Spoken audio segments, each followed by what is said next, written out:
পাঁশকুড়ার দীর্ঘদিনের কিছু সমস্যা রয়েছে। পাঁশকুড়া ব্লকের খিরাই ও কোলাঘাট ব্লকের অনেকাংশেই প্রচুর ফুল চাষ হয়। কয়েক হাজার মানুষ এখানে ফুল চাষের সাথে যুক্ত। এখানে দীর্ঘদিন একটা কোল্ড স্টোরেজের দাবি রয়েছে।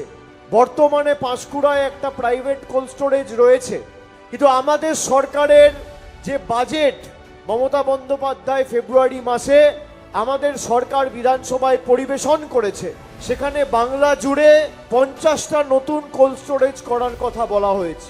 তার মধ্যে ফুল চাষিদের জন্য, ফুলের সাথে যারা যুক্ত, যাতে ফুল বিক্রেতাদের বিক্রি করার পরেও ফুলগুলো নষ্ট না হয় এবং অপচয় না হয়, যত দ্রুত সম্ভব আমরা এখানে একটা কোল্ড স্টোরেজ ফুল চাষের জন্য এবং প্রপার একটা কোল্ড স্টোরেজ বা হিমঘর এখানে আমরা করব।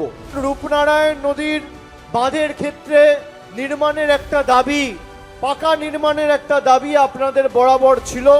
চতুর্থবার সরকার হওয়ার পর আমাদের মামাটি মানুষের সরকার এই দাবিকেও অগ্রাধিকার দিয়ে দেখবে।